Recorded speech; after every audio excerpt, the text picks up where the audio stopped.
Hello there and welcome to my little arty corner here on YouTube. Well, not so little. Thank you ever so much to all of you who've subscribed. I appreciate it so much. And for the thumbs up for videos and for the lovely comments. Thank you. I'm getting it done and out the way because I'll forget otherwise. And I don't mean out the way in a bad way. I just mean before I forget or get engrossed in art and forget. So thank you so much. I've been...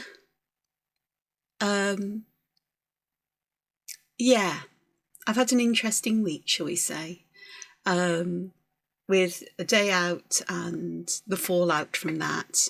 As in, the day out was nice, but the exhaustion the next day and the emotional fallout wasn't. And then yesterday I went out for brunch and I was exhausted afterwards. Yeah, I know, twice in a week. It's, too much. Fortunately, I have a couple of days where I don't have to deal with other people. As much as I love people, I also know I need time alone. So people in small quantities. Anyway, so the video's been a bit sporadic, but I'll show you what I've got here. This one I've shown before, and I mentioned it in my previous video, if you've watched that. I mentioned about organising things, putting things together in a way that perhaps could be shared at some point, redrawing, thinking about how to present this. This is quite old now. I don't know when I started it. Do I have a date in here? No, I don't. No, I haven't got a clue. But it's a dot grid notebook from Claire Fontaine, and the paper in it is similar to the one you have in the Rhodia dot books and so on. It's vellum, it's smooth. The dots, it's slightly creamy, and the dots are barely noticeable in it. And I like a dot grid book. I do like a squared paper, or graph paper as it's sometimes called, book as well. But this one I have been collecting for years, as you can see. Patterns and motifs. These are all based around Zentangle. And then others which are very stylised drawings of plants and things, and seed pods, because, you know, and plants growing in cups and in cloches, you know, bell jars, which is what we'd call them in science, the bell jar. Bell jar experiment is quite a famous one in science. It's to show that you need air, a medium, for sound to travel through. So you put a bell inside a glass jar that has got a seal underneath, full of air, let the bell ring, and then you turn on the vacuum pump that's connected to this sealed jar, suck the air out, and before too long, you can't hear the bell ringing anymore. You can hear it going quieter and quieter. So as you take the air out, the sound can't travel through a vacuum, which is why science fiction films get it wrong when they show you things blowing up and you hear the boom. You wouldn't actually hear it. But neither here nor there. It's dramatic. I love it. And I've just gone off on one, haven't I? So you can see I've got tons and tons of these, including under, you know, different themes like Under the Sea. Oh, these are cute little paper clips. I bought some, but every time I order from Cult Pens, which is fairly frequently, I get at least one included in the envelope as a little gift, and usually some kind of sweets. And it's so cute, but they have smiley faces and not so smiley, you know, different kinds of faces on. They come in different colours, so I have quite a few of them wandering around. And then I've got things like this, which are ideas for dangle patterns when I was working on the Dangle a Day book. These are all taken from jewellery and ideas from jewellery, because I just thought, wouldn't it be wonderful if? And then other patterns then that come from that. A lot of these are inspired by the work of Yelena James. So they're here as kind of collecting ideas and bits and bobs together. And I do look at them, but I often change them, or you think, oh, that's lovely, but I want it like this, or it changes when I draw. So I've got lots here, and you can tell that botanicals are really my thing. And these are just a quick flip through. There's more here, abstract botanicals. A lot of these are from microscopic images. And, oh, what's his name? It'll come to me. Henkel. Ernst Henkel, I think it is, who back in the late 1800s did the most amazing illustrations of things he saw under the microscope and observation of things in life and fossils. Perfectly rendered, hardly an imperfection in them, you know. Totally, you know, not as you'd see life as it is now, but absolutely beautiful. So I've always loved things like that. And then I've got little doodles, because obviously, as you may know, I love doodly art, or including doodly things in my doodle art books. No, my doodle worlds. Then I've got some more patterns and so on. And here I came across these words like perfs and lace and pearl for things, and channels and double and auras and all sorts. I went, oh, I hadn't come across those before. And letters and work about lettering. And here, to help me remember how to do this, I put the instructions in colour so I could see which step came first and second, because I actually had trouble doing that. And I liked rounding the ends on this one. You could see my love of architecture, Gothic and Romanesque. Romanesque especially comes out. And even way back when, lettering was a thing for me. And patterns like this. I actually worked that one out eventually. I don't know how many attempts it took me. Things like this. Just so lovely. Which I haven't done. Celtic. This Celtic inspired art. And this carries on with a theme. Things like that. And so on. I've still got a few pages in here. I've got quite abstract floral motifs in here. I'm going to keep that one open because I'm going to do some of those. I just saw that one. I've got a few more pages left in here, and I've got one or two other books on the go. I've got one that's dedicated to monsters and doodles and things like that. Or have I got one that's dedicated to doodles and one to monsters? I think that's what it is.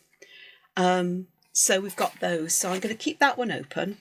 And yeah, it's a new sketchbook because I've already lost the paper that I drew on in my last video. I can't find it. I've put it somewhere and it's just vanished. I didn't put it in a ring binder. So I've gone, right, that's it. Sketchbooks it is then. Even if I have to cut the pages apart to scan them in for to make them available to you, I have to decide whether I'm going to make, you know, some free and some purchasable or whatever. It's going to take me a while to do. This is what is happening.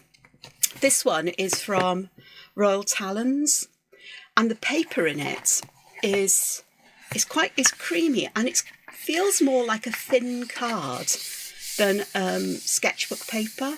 You get very similar paper in the Sakura sketchbooks or art journal notebook things, which I do love. I've got a big A4 one I'm working in with things to do with monograms and arts and crafts inspired stuff, and there's a lot of tangly stuff is appearing in there. But I really like this, and even though it's bound, you know, this is landscape bound, there's nothing to stop me turning pages and putting things in a different direction if I want to, because that's what makes books fun sometimes, is having that variation. So there's a lot of chatter there, a lot of catching up. Quick look through my scruffy book. So what have I got to help me today? Well, I dug out a couple of Pitt artist pens. These are cool greys. I've got cold grey 1 and cold grey, I think it's 3. So I can use those to add some shadow if I wish. I'd prefer to use those in here, because if I was to use graphite or any other medium, you know, any medium that's likely to smudge, it would smudge. And I don't want smudgeable stuff. I've got pens. I've got quite a few different ones actually. I'll show you what I'm likely to use. Okay. And I also have a pencil, because pencils sometimes work nicely. So I've got an 03 Sakura Pigma Micron. This is a Tombow Zoom 707 mechanical pencil, and yes, it's a mechanical pencil. I saw it and I just thought, how beautiful is that? I have a thing for stationery. As well as the 03 micron, I've got an 01, and I will list these in the box below. I've got a Uniball eye pen, and this is the micro size. It's most probably equivalent to an 05 micron. I vary what I like to use. The beauty about these is I don't wreck them in the same way I can wreck things like microns or unipin pens, because they're a roller ball and they actually work for me. And then the other pen I have is this one, which is a Uniball Signo, but it's a DX. And the DX means that it's document safe, or the ink in it is permanent when it dries. It does take a little while to dry fully, but it's very fine as well. It's a 0.38 tip, which draws a line at least as fine, or at most as fine as the 01. I know they say 0.38, but you have to draw the lines to see what they're like. So I've got a few things here. So I said I was going to draw some of these abstracty flowers with you, because I do love abstracty flowers. And my only problem is the cover. So it can go up here, it can rest on me. And let me zoom in. Actually, if I push the microphone out the way and my mug of tea out the way, possibly, hopefully the mug of tea out. Look, tea, big mug of tea. Second mug of the day. I am waiting for some painkillers to kick in. Okay, so we're good here. We're good. There we are. That's good. Yep, that way. Come on. Again. There. Up a bit. Right, try and stay there. I'm going to have to get a sticky mat or something to put underneath here, so when I put something somewhere, it's harder for me to slide it around. Okay, so what I'm going to do is I'm going to start with the centre of my abstract flower, and I'm going to make the centre really quite a unusual shape. And then I'm going to go around the outside like so, just to give it, I've said this before, it's up to you which you do. I prefer to do a double area, an area like this, because if I'm going to put pattern in the next layer, I like to have a distinct break between what I put inside here and what I put in the next one. That's my preference. Your preference may be different, and that's perfectly fine. It's not wrong. You have to make your art your own. And the lovely thing about shapes like this is I would never be able to identically draw this again, not unless even if I traced it probably, or scanned in and redrew digitally, because I might use it as a basis, but I'm never going to draw it exactly the same.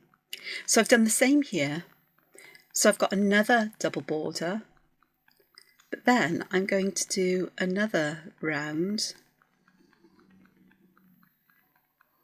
and this will be the last one. I'm drawing this nice and big here, and yet I've got a little flip in there. That's okay.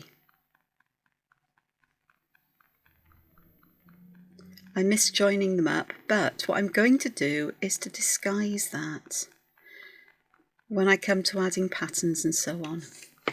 Somebody, I can't remember your name, I'm ever so sorry, but somebody in the comments I saw the other day had said, how on earth do I draw circles so perfectly so they always match up?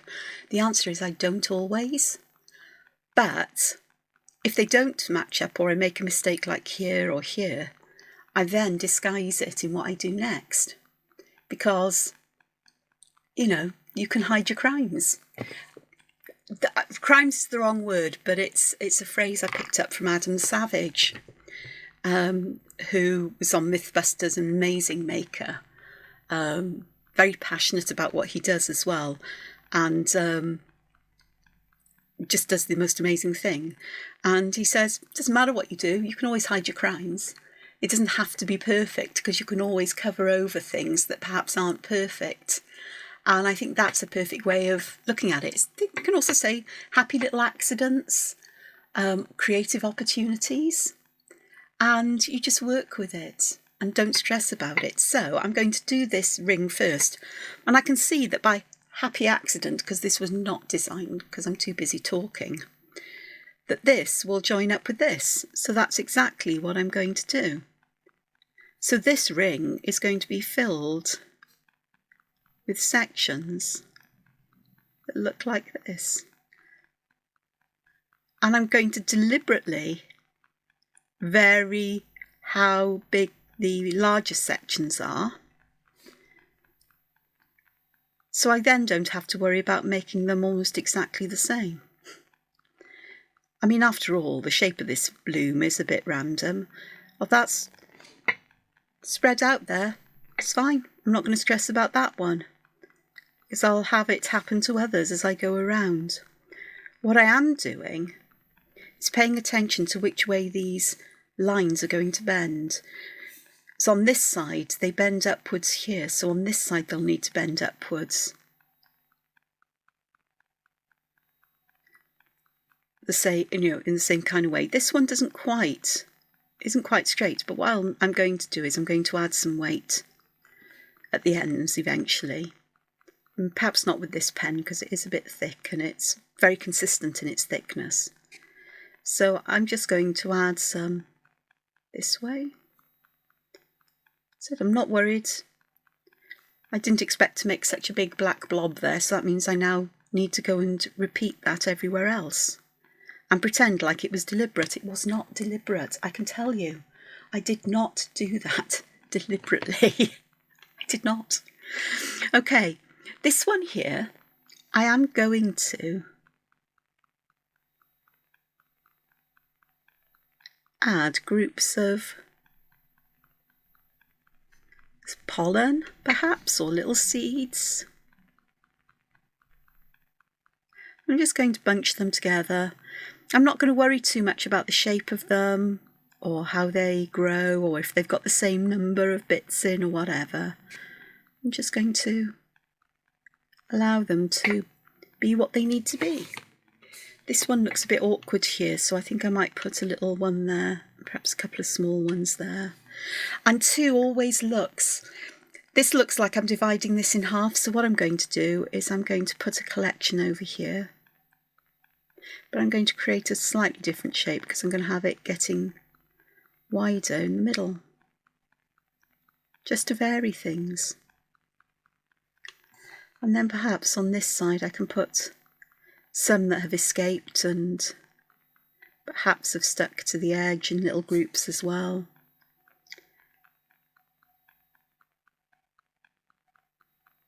Like so. And here. Like that. That does look an odd shape, so I will just adjust it a little bit. Have it growing in a weird way. Because, well, why not? So I'm quite happy with that. And then I am going to come back. I'm going to use a micron for this, because I do want to do the same to the end. So I'm using an 03 here just to add some line weight here at the ends of these lines where they meet the outermost section.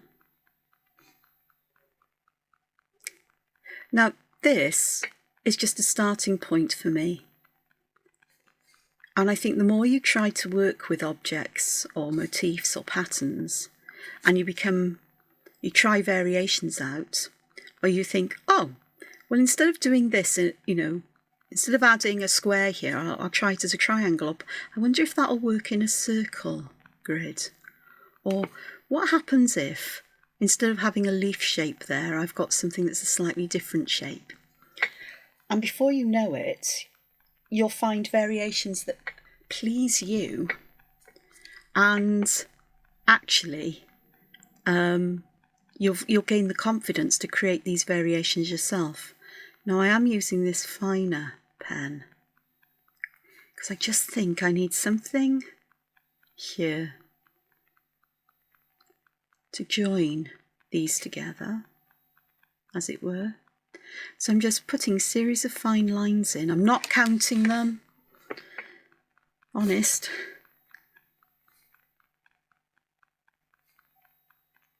I sort of am, because I do want an odd number of lines in, or sections between the lines.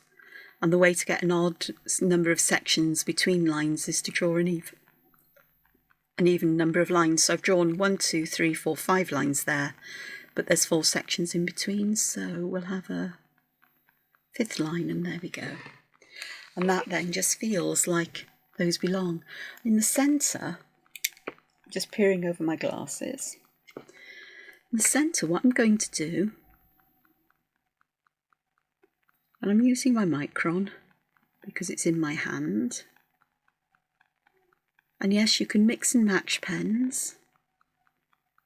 I do all the time. And I vary what pen I feel like using at any one time. I do know that in this sketchbook I won't be using fountain pens because the fountain pen ink tends to soak through, whereas these don't. The fountain pen ink I use does. So there's a flower. But I've got all these lovely sections around here, so I'm going to, first I'm going to round these a little bit.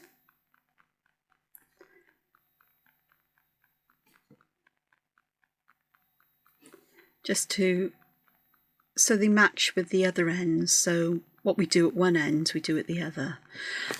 And that's just how you make patterns. It's just repetition. What you do in one place, you do everywhere, where the same kind of thing occurs. I mean, here it's more to do with how I finish the ends of lines off. Now, interestingly, I'm not going to try and do that with these little ones in here. The other thing I want to do, before I do anything else, is I do want to add some line weight. So I'm going back to this roller ball pen. And by adding line weight in various places, I can add that feeling that there's some thickness or some height to this section.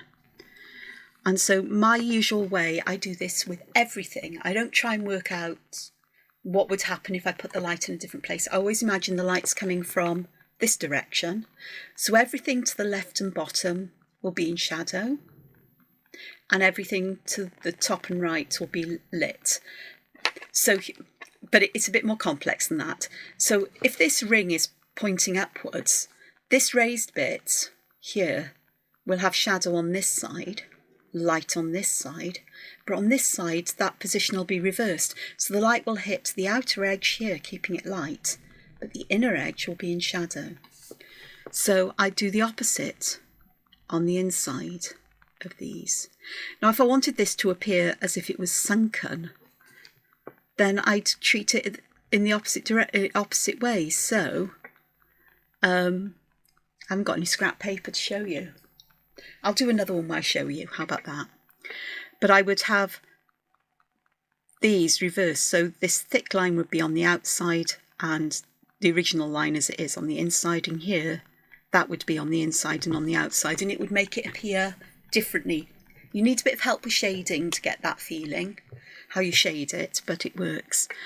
And for the outside edge, I'm going to do the same thing. So to the left and the bottom, I'm just going to add some ink. And it doesn't have to be perfectly regular. The beauty about drawing such abstract, irregular shapes is that, just like in nature, the thickness of things varies a little bit and it is noticeable. Sorry, noticeable. I always say noticeable. Don't know why, but I think it's because it sounds funny. But it's one of those things. Yeah. I think we all have our own way of saying words in cute ways sometimes, but noticeable. Sometimes it's more noticeable than others how the thickness varies, but I'm not going to get too hung up on making it too perfect. So if it's too perfect, it doesn't look believable and real. And you're going to say, Angela, but what about that one in the middle? Well, I'm going to come and do that one now. I'd got there. And round the other side as well. And then that makes that central bit look like it is sort of like those little petals are being held in place by that ring. And in this middle bit, I've got the O1 micron now.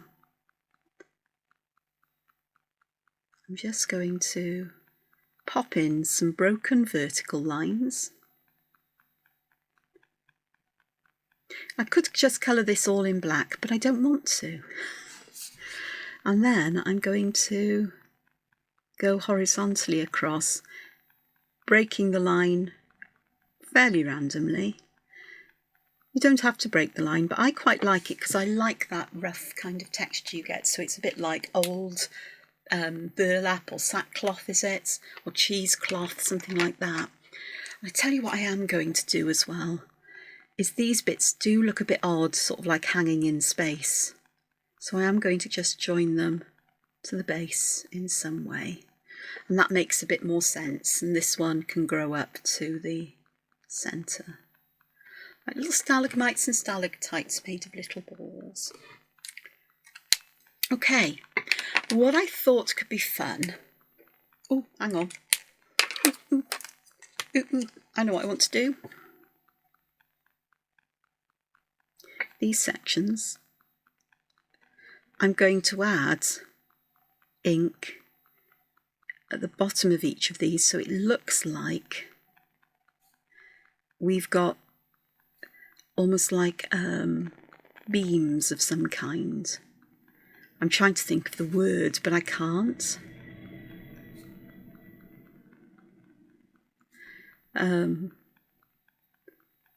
Bars, there we are, bars, holding this outer ring to the central one. And that then again adds dimension. Again, this is optional. This can all be done with the use of graphite or pens, you know, to add shade, or the colours you're using. But I kind of quite like the very graphic nature. And it's also very easy to see what I've done and then to replicate it. Excuse me while I have some more tea.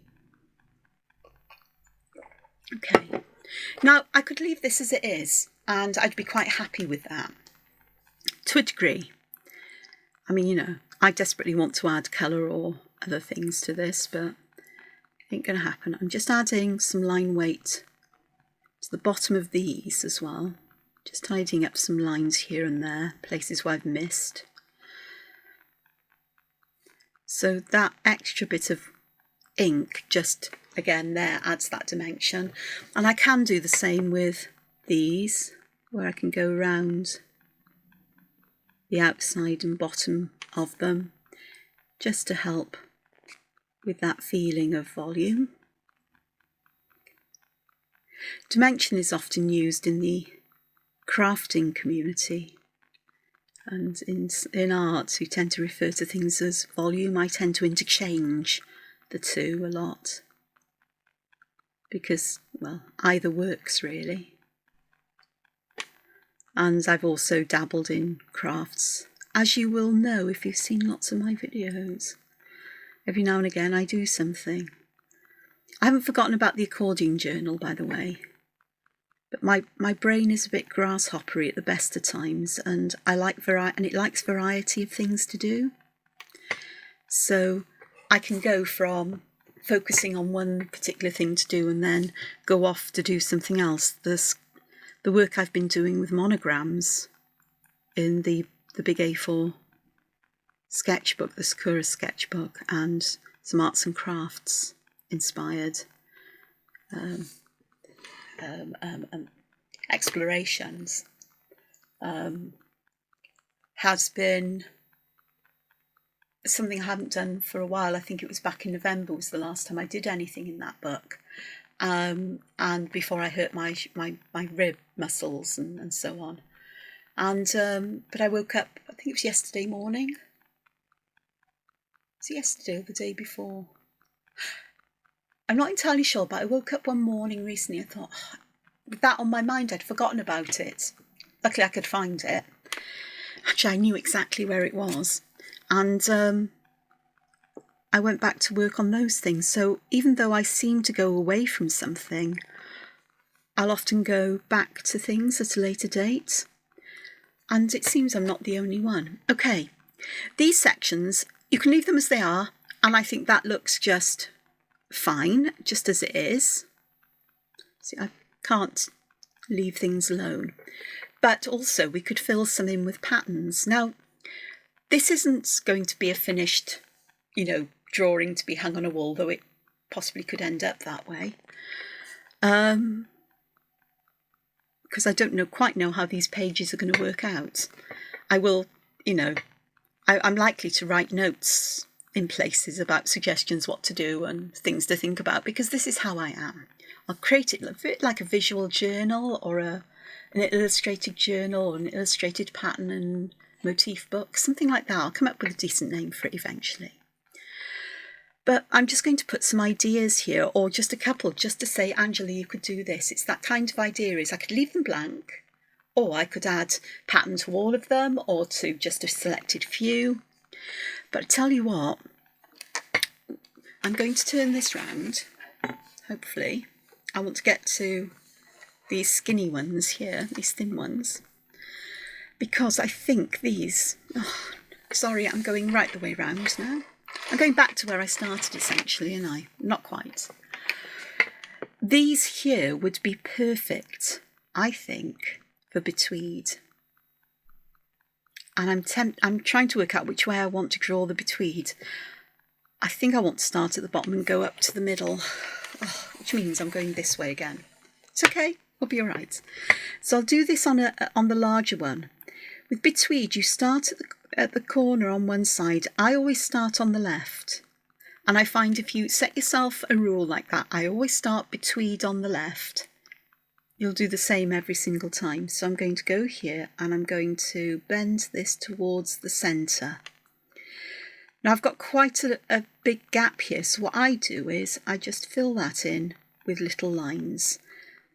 And then I'm going to come over to the right hand side and I'm going to bring this up and get it to just meet that one, just a little bit below it. And again, I've got a big space here, so I'm just going to fill it in with aurad lines. And then going to go to the right, to there, left, from the left to the right, from the right to the left, left to the right. And you can see I'm following the shape of the lines that I put down originally. And eventually these will all meet at the bottom and we've got that complete. It creates this lovely woven pattern. Perhaps can I zoom in a bit more? I can, because I'll do another section so that you can see. Let me go and choose a bigger section. There, that one there. So I'm going to start here and I'm going to go up like that. I've got a big gap there, so I'm just going to split it. I'm going to do the same on this side. Split that there, there, there, there. And you can see then they start to overlap naturally. They may not be exactly in the middle of this space, but I'm fine with that as well. It is what it is. And if you don't tell somebody that you meant to have it exactly central and you didn't mean for it to end up that way, they'll never know. And if somebody tells you, oh, that's not off central, that's not exactly central, you're not very good, are you? I think you've got the right to tell them where to go. Or that it's fine. But it works. And me being me, 2 just doesn't look right, so I'm going to pick one over here somewhere to add a third one. I think I'm going to add it here. Let me just move this up. There we go. This section here. So I'm starting from the outside going in, left, on the right, left, right, left. You can see I'm actually drawing them up to the top and then I'm going back in the opposite direction. Experiment to see which way suits you best. So that is just one way that I could do this. There we go, and come back. There we are. And you can see that just adds something a little bit different. There are lots of patterns you could use to fill this. I'm going to leave it as it is for now because there are some other things that I'd like to add to this, I think. One of which is going to be some kind of stem, because I enjoy a stem on a flower. And you could just be very dull and boring. don't mean that. You could just draw a straight stem down. You could make it wobbly. You can put loops in it. I'm going to do my kind of stem, which becomes quite architectural. So I'm going to start here with a kind of curved, well, it's not really a box and it's not a semicircle, but I'm stacking them like this. I suppose they're like letter C's or letter D's. I'm just allowing them to get that little bit smaller, and then I'm going to pop a little bead on the end. Then I'm going to put a section in, another bead, and then I'm going to start this shenanigans again. So I'm going to go until I've got a nice wide section, then I'm going to start to decrease them again. Add a bead, another straight section. They don't have to be exactly the same length. This one, who says they all have to have the same number of parts? They don't. And then I can run that to the edge of the page, because I'm happy to have things run off the edge of the page. Now that looks very thin and spindly in comparison to the rest, but what will make the difference here? Okay. Oh, I used an 01 pen for the betweed. If I'd used an 03 or the 05, the distance between the gaps would be much bigger because the lines would be much bigger, so there wouldn't be so much dense ink there. So I've got the 03 one here, and I'm going to use that to add shadow to the left and the bottom on all of these parts on the stem to begin with. So by doing that, it starts to feel like it belongs with a very graphic bloom, like so.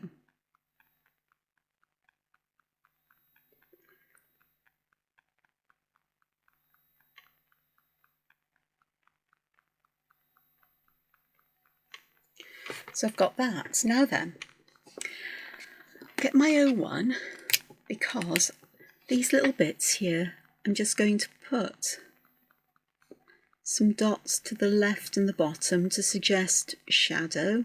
You could draw a line. I fancy dots. And I think I might do the same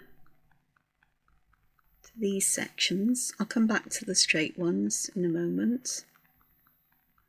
And I'm not taking them all the way around, you notice? I'm sort of stopping about halfway, because that suggests that half of this is in shadow and half of it not. And the other thing I'm going to do is I'm just going to go back, and on the left side I'm just going to fill in some of this here just to suggest that there's a bit more shadow there. So, and it works. These little dots, and using dots like this, is called stippling, and it's something I always enjoyed doing. It's frustrating because you've got to do dots all the dots, dot, dot, dot, dot, dot. If you're like a woodpecker with a pen instead of a beak, but it works. Now here I could do the same. I could stipple down the side, but I think I want to do. I think I want to do something different here. I'm trying to work out which way. I think we'll have these going this way, and what I'm going to do is I'm going to put black bands here, and can you see I'm curving them upwards? Perhaps if I zoom in, yeah, there you go. So I'm curving them upwards and then leaving a little white gap in the middle and just filling in between or on either side with black. So yeah, I've got black on both sides, but I'm happy with that because that really does give that dimension. So I could do that. I could use a pattern like this, which is Shattuck. So I've put a curved line there, filled it back, curved line in the other direction. So we're zigzagging, going down like this.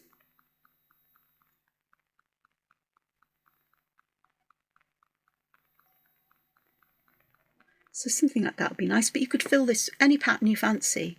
And here I'm going to put a very fine line very close to the outside edge, and then I'm going to put one a bit further apart here. So it looks like there's more ink on that side, and it gives that feeling of dimension there. So I like this, and I will zoom out again so you can see it all, or most of it. There we go. So I really quite like this, but there's one thing missing, isn't there? Leaves. So I can have my leaves growing from wherever I like. I'm going to have them growing from underneath these balls, I think. So I'm drawing the central vein in, and on this one I've got it curving, but my leaves, I'm going to want them a bit more angular like this. So I'm actually drawing almost like a diamond. There's a bit of a curve in that line and a bit of a curve in that one, but these are basically straight. I'll show you again on the other side. Hopefully if I get my hand this way you'll see what I'm doing. So I'm drawing the vein in. Yes, it's longer than the other side because there's no rule that says they have to be exactly the same. I'm drawing these so they're about the same length. So I've basically drawn an arrow, haven't I? I'm going here. And then for these, I'm going to have a look at which way that vein curves. So it's curving like this, so I want that one to curve that way, and this one too as well. And that gives some movement to the leaf as well. So I quite like those leaves. And of course, I'm going to add ink to the bottom and left here. So that's the left as well on that one. And I can add some veins. So I'll use the O1 pen for this. And I can just add veins like this. And with this, I am just using the same kind of pattern here where we've got a gap between these bands. So it looks like this leaf belongs to the flower because we've got something similar going on here. I'm just adding a little bit of weight at the edge of the leaf rather than elsewhere. This one, I could fill this with other things. There are other patterns we could use. I'm going to aura inside, like so, and then perhaps do that again.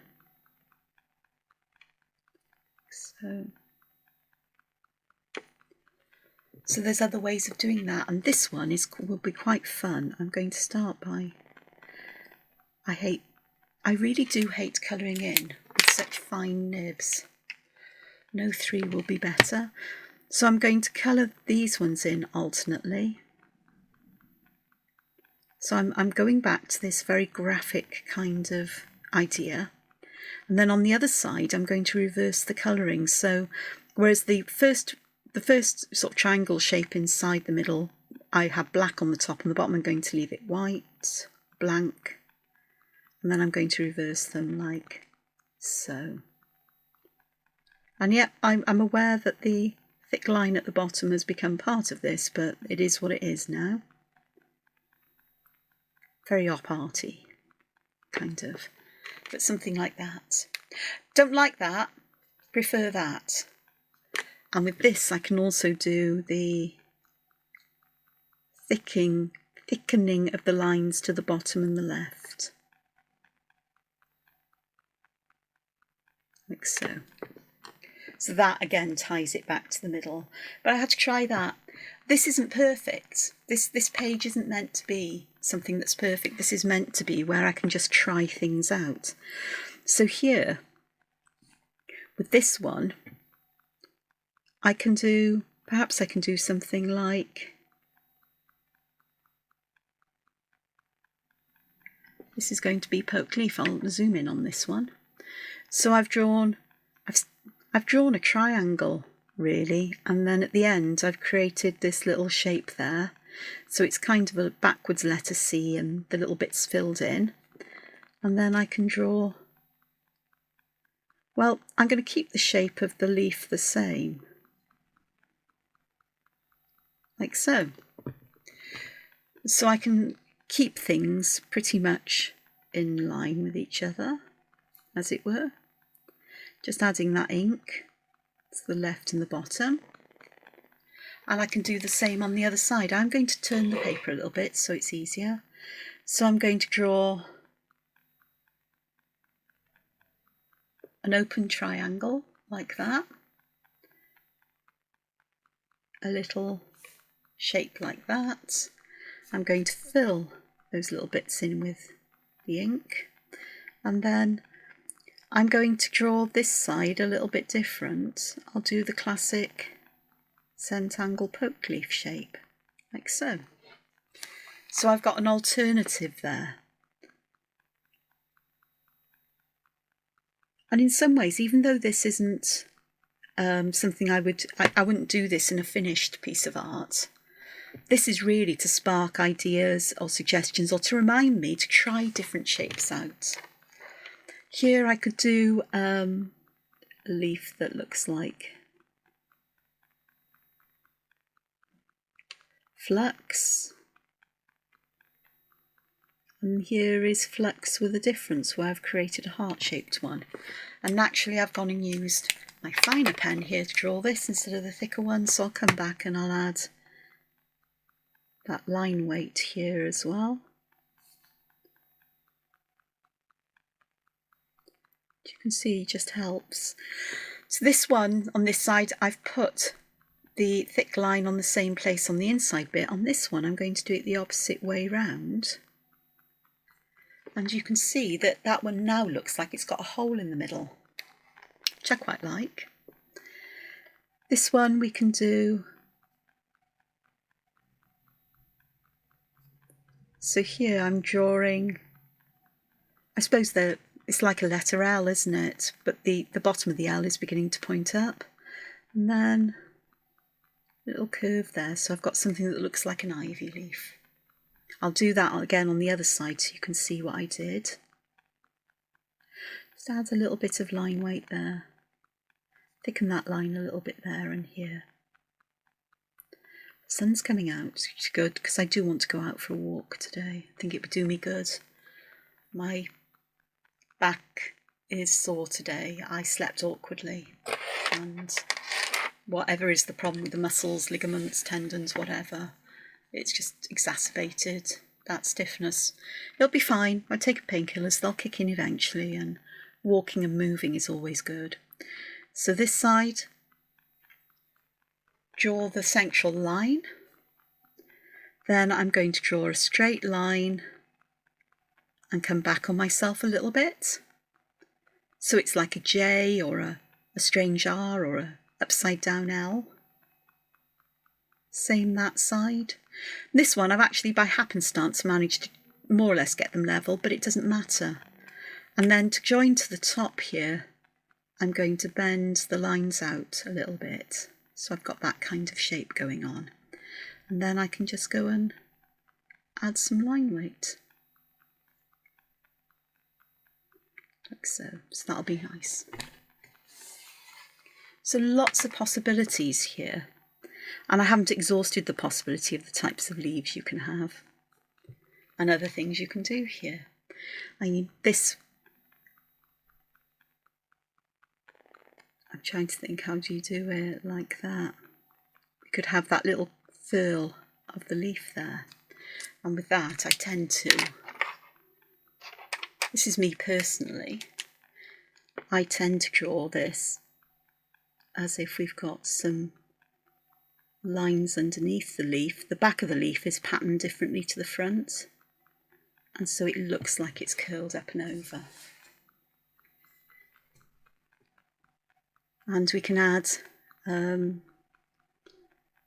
sort of like veins in. So with this leaf I'm going to add the veins like this,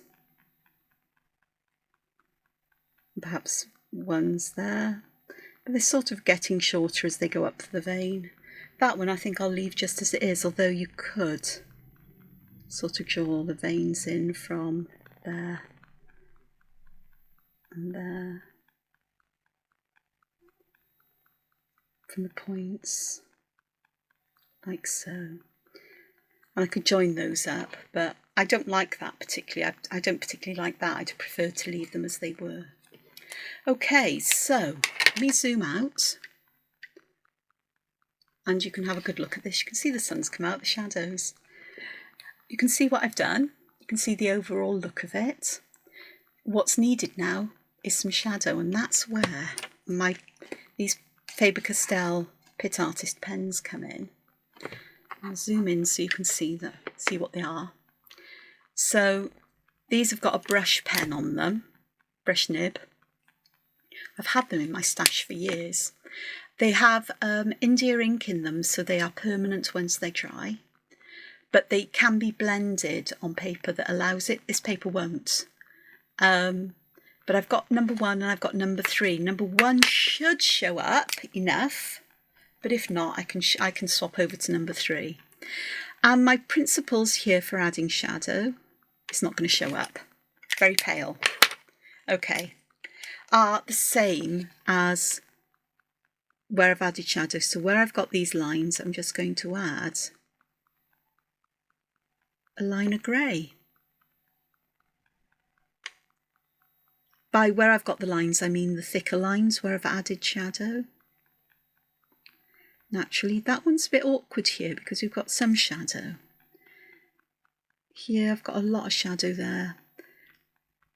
I may have a little bit there. Here. And it instantly starts to give you that feeling of shadow again, of form, dimension, like so, and there'll be some on that side as well. So instantly we've got this shadowing happening, and I am going to go over the tops of these ones where this thicker line is here on this side, because that then lifts that up that little bit more. In here, there's definitely going to be shadow there, and there's going to be shadow on this side. We're going to carry the shadow on underneath here and around to there, and from here down. Shadow will be on under this side, there'll be shadow under there. We'll have some shadow around these as well. Perhaps on that side of those. There'll be shadow under there. We're looking at the bottoms of these, to the left and bottom here. I'm not going to put shadow inside these, by the way. There's going to be shadow inside here where this line is thickest, like so, and just around there. Shadow there. So that helps to lift that. In the middle, we're going to have all of this bit in the centre here, basically in shadow, though I am going to leave a highlight in the middle. And then right round the edge, where these lovely little petal-y things are sticking up, I'm going to put some shadow there. With the betweeds, I'm going to put shadow where these overlap. Just a little bit, like so. I'm sort of zigzagging just that little bit there. If you're going to use graphite, you can soften, or some other medium that you can blend out, like chalk pastels. You can soften that with a tortillon or whatever. Okay, so I am going to put a drop shadow in here. So I am going to go all the way around the outside of this, like so, underneath here, just up here, thinning it out as it goes until it joins that line. And what I might try and do is, let's see if this one will pick some up and just blend it out. I don't think it's going to, which is a shame, but it'll be fine. Okay, and the drop shadow is going to go down this side of my stem as well, so I'm going to do all of that, just allowing that there. That if it wobbles in thickness, I'm not too worried. And with these, I'm going to put the shadow to the left and the bottom, so I'm going to go over those little dots. This side I'm going to put some on the inside of the stem, to the left, just a little bit. Don't forget the little balls, Angela. This one I'm actually going to put some shadow underneath the biggest of the arcs there, and then just a little bit on this side. Again, if it's not perfect, I'm not going to go back and try and fuss with it, because I will make a right pig's ear. So we've got those. My leaves, this is going to be interesting. So I've got to think, where would I want shadow to be? So I think I'd like some shadow along the bottom edge here, and perhaps some on the other side of the vein. This one I'm going to put some under the vein. Here we're definitely going to have a lot of shadow on this side, and perhaps a little bit there. Ooh, I do need to put some drop shadows with the leaves as well, don't I? I've done that. And the stems, like so. I did there. So there'll be a drop shadow there, there'll be a drop shadow here as well. And I think I might just put that there, and perhaps a little bit of shadow where that curls over. That makes sense. Shadow on this side and the drop shadow. A little bit of shadow there where it tucks in. Here, let me do the drop shadow, which is outside, it's to the left and underneath. This one is sort of going upwards, so I can put a bit of shadow there. This one, I'm going to put shadow around there to help that feel like it's lifting up a bit. I'll put a little bit of shadow on the other side as well. This one, I'm actually going to fill all of that in to help with that illusion that this is actually hollow. These ones, I'm going to put some shadow underneath that central vein, and perhaps around the bottom edges, like so. That one was a bit thicker than I'd like. A little bit there, perhaps a little bit there and there. That then is my work for the day. Just one last thing to do. Got my O1 here. And what I'm going to do here is I'm just going to put my initials and today's date, which is the 17th February 23. Because that dates this then for today. I hope this is helpful. It's going to take me ages to fill this page at this rate, isn't it? But we've covered a lot of ideas and principles here about drawing things. And I just hope that you can pick something up from it and you'll give a go at drawing flowers like this. I have done flowers like this in the past, a long while ago in videos. I don't remember how long ago. I'd have to go back through, there's probably hundreds of videos now. But you can always have a look for them. And have a go at drawing them and trying different things out for yourself, seeing what happens with them, trying different shapes of leaves, putting them all onto one drawing. Not as a finished picture or tile or anything, but just for the pleasure of drawing and experimenting and giving yourself permission to see what if. And if the what if doesn't work, like I don't like that, but I bet some of you will. I don't like that one. I'm not fussed on the veins in, I don't like the veins in that one. Those ones are better, but I think I'd have been better off not bothering. It doesn't matter because you've got a reference that says, I don't like that, I'm not going to do that again. And I could put notes here, don't like that. Don't do this, Angela. Silly idea. Let us not go there, 'tis a silly place. Oh, Monty Python and the Holy Grail.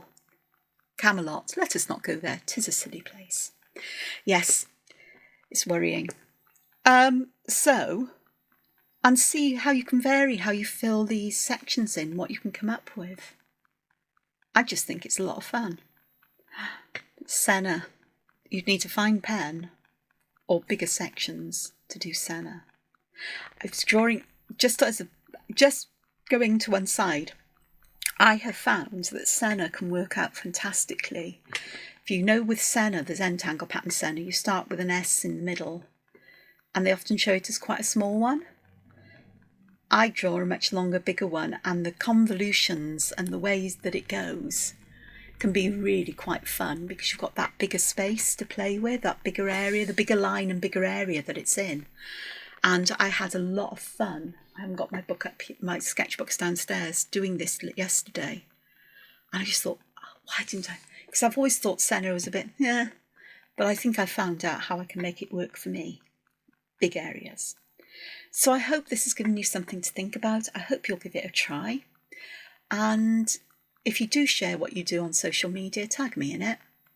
And I'd love to see, because I really do want to see what you do and how you interpret things I do. Even if you disagree with me on things, that's fine. Perfectly fine, because that means that you're narrowing down what is you. I'm drawing what's me. You need to learn or to understand, accept, discover what is you. And we're all different.